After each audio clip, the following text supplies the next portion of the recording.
We have to understand the German war machine. As students, it was laid out in our book pretty well. Hopefully you took this down. I want to help just sort of walk you through. The German war machine was relatively simple. Really, they looked at a couple of different phases. First and foremost, they looked at their Air Force, Luftwaffe. Their Air Force was designed to be the shock troops, to go in and lay the bombs down, carpet bombing. They really were not geared for an aircraft warfare. That would come a bit later, and we'd actually see that's one of the primary reasons why they were not able to make Britain capitulate. But the aircraft, they had large numbers of them, but very few types. They did not have many different types. They were rather efficient machines, and they were support for the panzers. Everything about the German military at the start of this conflict were the panzers, the tanks. And I think that comes from several reasons, but remember, Adolf Hitler was a foot soldier in World War I who saw the devastation of those tanks. He was out in the battlefield. He saw what the tanks could do, and certainly tank technology in the ensuing 25 years had increased quite a bit. So these panzers were very fast, wonderful gas mileage. And it sounds like it seems strange to be thinking about fuel economy, but certainly an army today, more so an army then, only goes as far as the diesel will take them. And Germany was a country that had to import all of their diesel. They had tremendous underarming, and they were not limited to established roads. One of the challenges with World War I tanks is that they were pretty much limited to established roads. These panzers were designed so they were not limited to the roads, and they could go many, many places. And thus, of course, they'd be supported by the personnel. Remember we talked that during the early 30s, Germany would instill a national conscription, a mandatory military service. And thus, to start the war, they've got a large supply of very well-trained troops. That's what they have. And other countries would catch up, but not to start with. Not to start with. So Germany has some obvious head starts here. So when you look at the German war machine, students really break it down into these three areas. There's certainly more.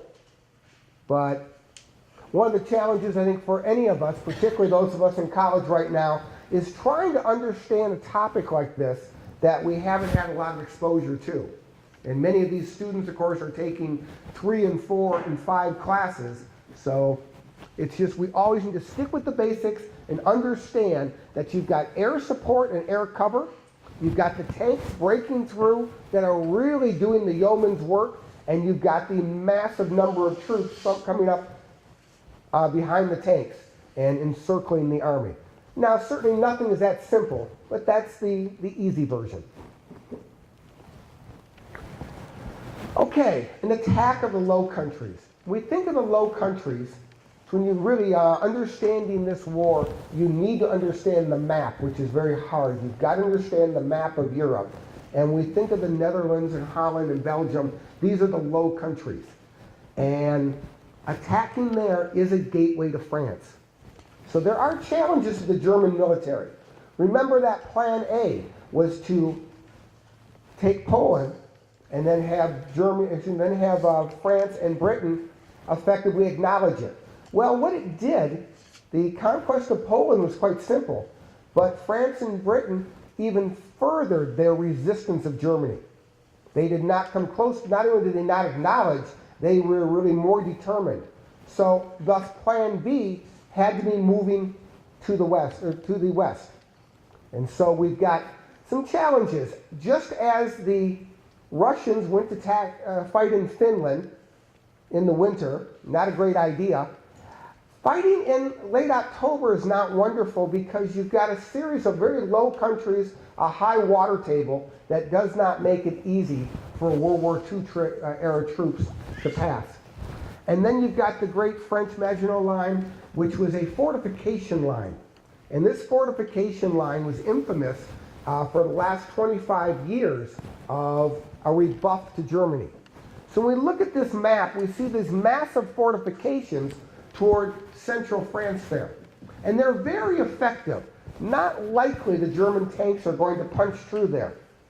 But we don't need to be military theorists to look at this and see that the solid red line are the major fortification, and as the line starts to thin out, meaning the fortifications thin out, where is the likely place for the Germans to attack? Well, certainly to go north. And they would call this Operation Sickle. And like a sickle, they would kind of make a half moon through Belgium down toward Paris. Of course, drawing up a plan and executing it is always easier said than done. Remember, some of the challenges in Belgium is indeed the water table, the terrain. It's not really suitable for tanks. And Adolf Hitler knows this because that's exactly where he fought as a young man during the First War. Always be careful when you're fighting today's war with yesterday's techniques or tactics. The Great French Line was wonderful. It was fortified concrete. There were obstacles, artillery, casemates, gun posts. It was almost impenetrable. However, the biggest problem is it was a static line. It didn't move. And tanks move. Tanks move very fast. So the idea it was a static line was just outdated technology.